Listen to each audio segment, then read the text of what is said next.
Hello everyone, welcome back to another Gorilla Tech fan game tutorial. So this is my second updated one, and I'm going to be teaching you how to make a good map and add good lighting. So first you're going to want to, if you follow my last tutorial, you're going to want to delete this plane, because we're not going to be needing that. You're going to right click this, go to Pro Builder, Plane. Yes, I know we just deleted a plane and recreated it, but I don't really care. So, hold on, guys.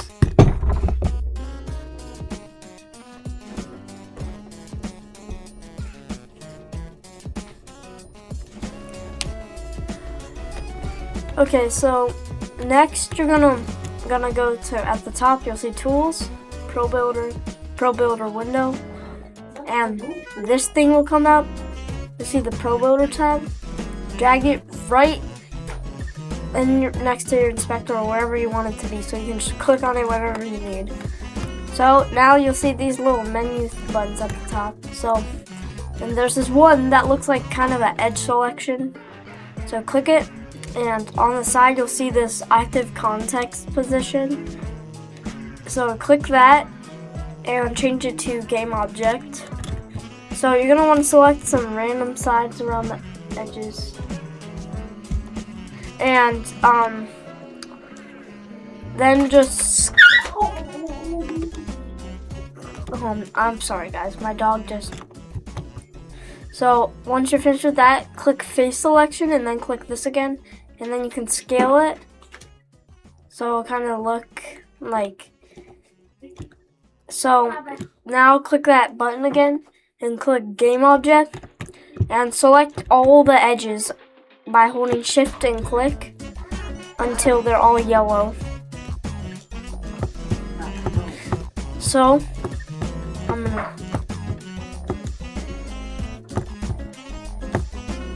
once it's finished, they should all be selected. So you're gonna press Control E and click your face selection and your edge.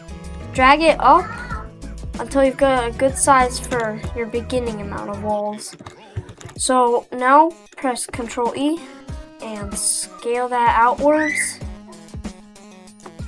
So you'll see you kind of have a map, but what I recommend doing is clicking the vertex selection and then moving and then clicking this and then moving each vertex back inwards, so it kind of looks like it's not so sharp around the edges. But Pro Builder's a bit hard in what's it called, Unity 6, because they're just being a pain. So I'm gonna work on mine. I'm gonna do it for all my corners.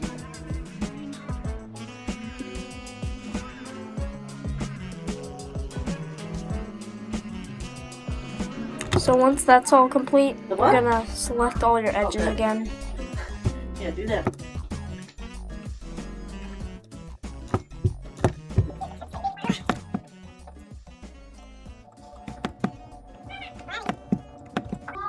So once that's finished, press Control E and click your faces and your edges and move it up until you have a good size for your final edges. Press Control E. And this time scale it inwards and then drag it up, and as you can see, we sort of have like a Gorilla Tech style map. But we're not finished, unfortunately, so I'm gonna rename this to floor because we're gonna separate the walls and the floor. So what you're going to want to do is you're going to want to click on the game object thingamajig and just select all your faces, all your floor faces, the shift select. Yeah.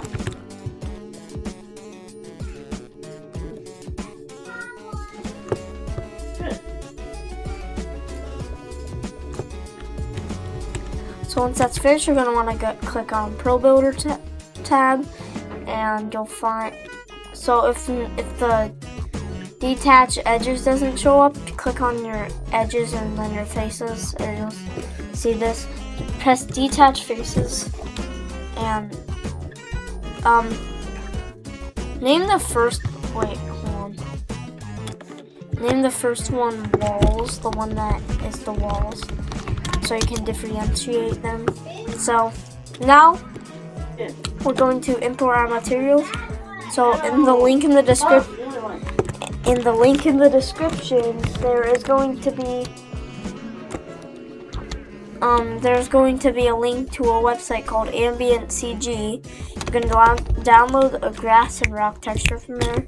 I already have some, so I'm just gonna import them.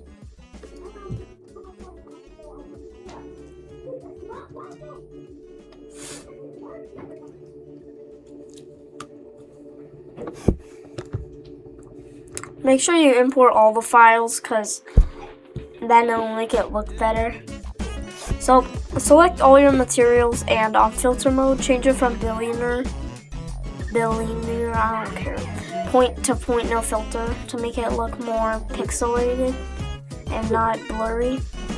So, and create a material, call this grass. Turn the smoothness down, and on color, it's the one that will look green.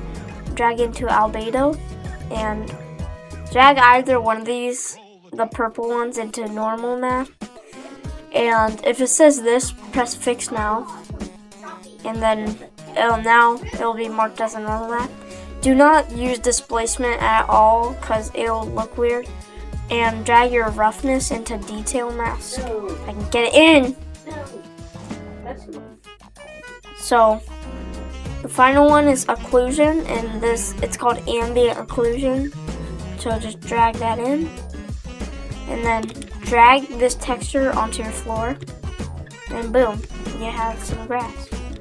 So on every single object that isn't going to move, make sure that you select them and make sure the static button is enabled. So just do the same thing with the rock texture, and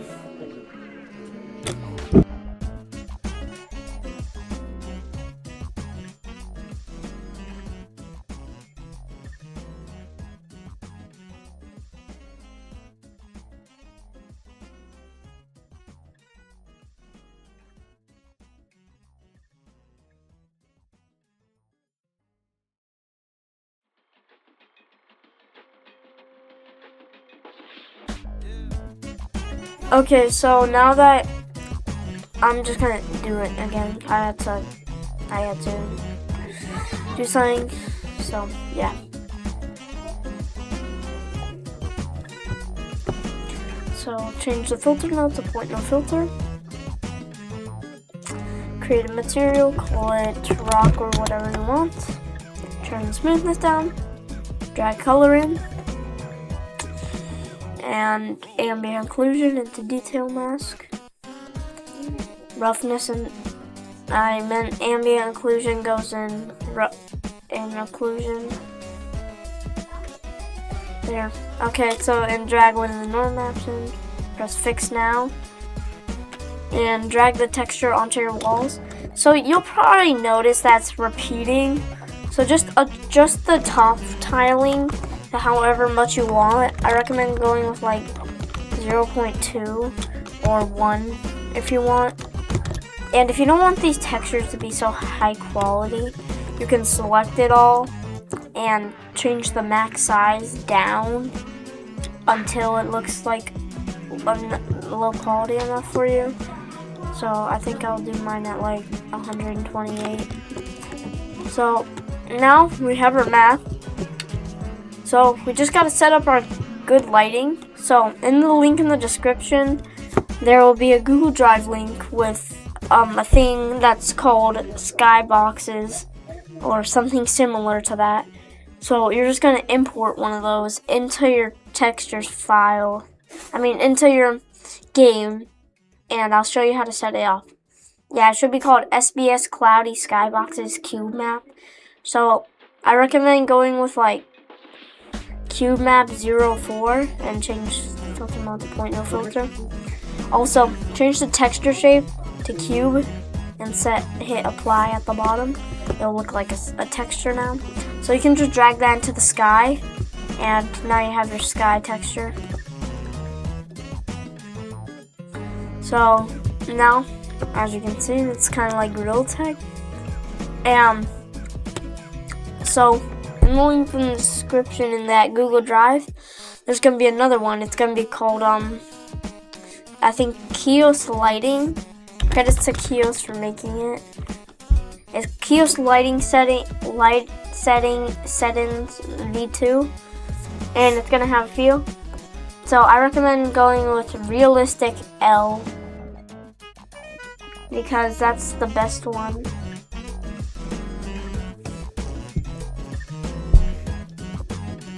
But you can check. So I recommend going with Realistic L, and it'll turn on all these settings for you. Just at the bottom, change the light map parameters to high resolution, and just hit, well, hold on. So you're gonna wanna right click, and instead 3D object, you're gonna wanna go to light and get a reflection probe in. So you're gonna wanna go to the inspector and change the box size to about 1,000 so that it covers everything.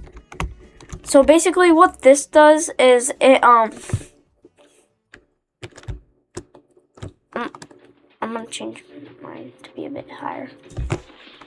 Hold on. Because 1,000 will literally cover everything, basically. You can turn it bigger if you need. So turn off HDR and on resolution, set it to 64. And press bake. So as you can see, it looks a bit better. So it's also doing this global illumination baking. So we're gonna let it do that while we wait.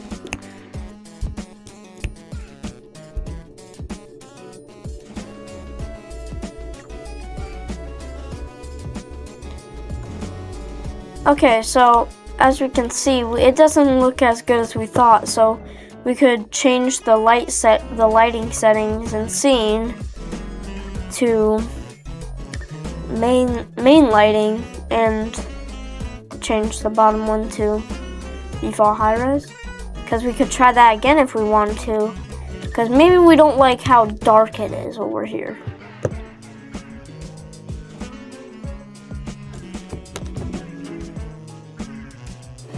So I like how this looks because it's a lot brighter. So on your Gorilla rig, go to your main camera and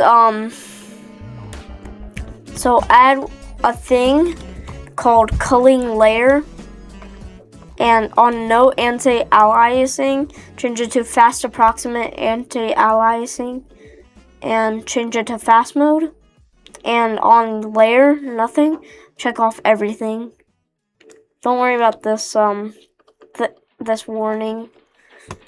So now add another one called post-process volume and create a new post-process profile.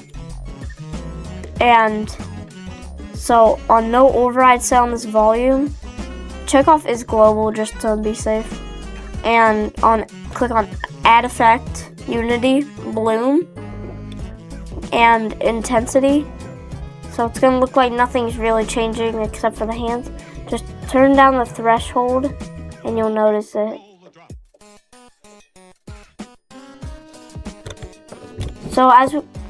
So you can turn it down, it doesn't matter how much you want it. I think this one looks good. And if you need to bake your reflection probe again, you can.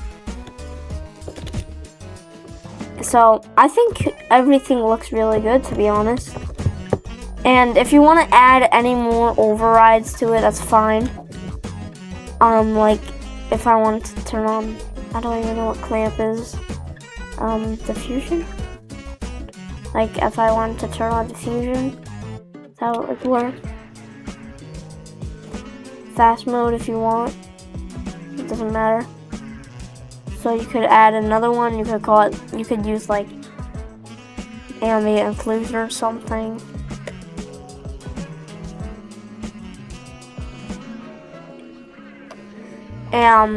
So I'm gonna see if I like that. So personally, I don't think this looks good. But I'm gonna remove ambient occlusion, or I could turn it to that, and maybe I think that looks good, which I think it actually does. I could add grain. I don't recommend doing it though, because this makes your game look weird. Unless you're making like a horror game.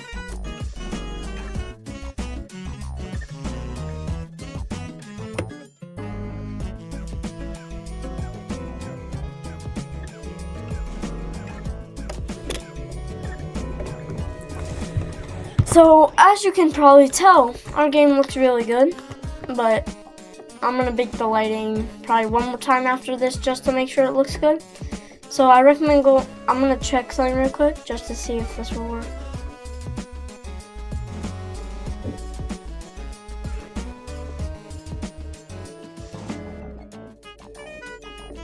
Oh, on your light, make sure in mode is set to baked, then rebake your lighting.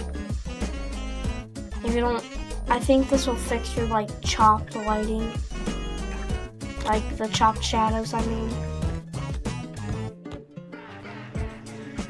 So if you notice, your game will probably look like a lot darker. So that's because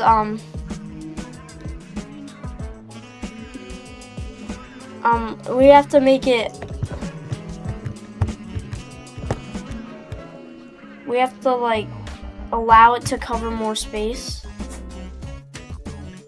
So like if I wanted to, I could add like an area light and delete the directional light, and I could set that to, well, it's already set to baked, but I could adjust this how I want it to be. And so like I want this at like a 45-degree angle. So if you don't bake your lighting, it's gonna look like this permanently. And if you want to go to your grass, I reckon you could also turn down the tiling if it looks like it's repeating.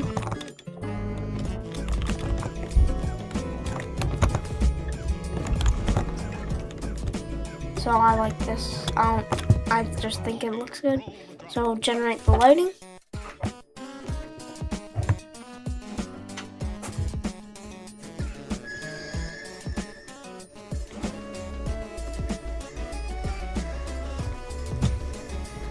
So it looks, so I'm thinking we need to turn up the range to like 1,000 so you can see it, and you can adjust the settings until you think the baked lighting is good.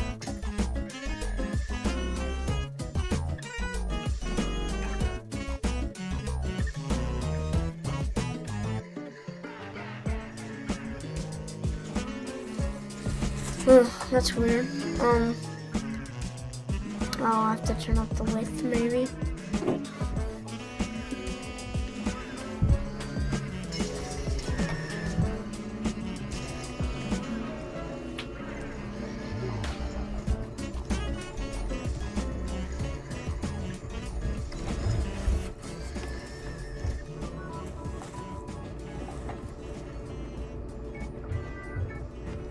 Oof, okay, yep, I'm definitely gonna turn down the intensity.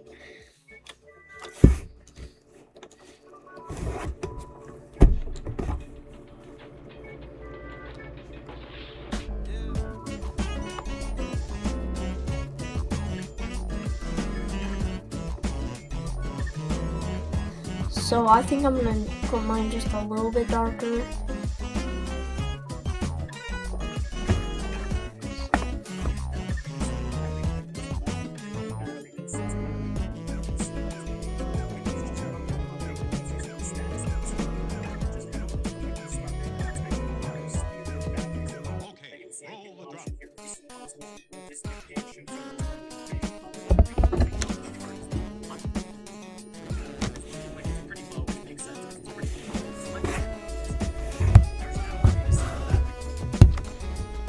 So, in my mind, I think this would look good for my game. So, I think we're actually about done with this video, but just to show you something I didn't show you in the last video is how to actually build your project. So sorry about that. So go to edit, project settings. Each time you want to build your game, you're gonna have to type in the password and change the version number. And then go to file, build profiles, and build the game and just call it whatever and save it wherever. So, and make sure all the new scenes you create, if you want it in your game, open it and then press add open scenes. So that's probably gonna be about it for this video. So I'll see y'all in the next one.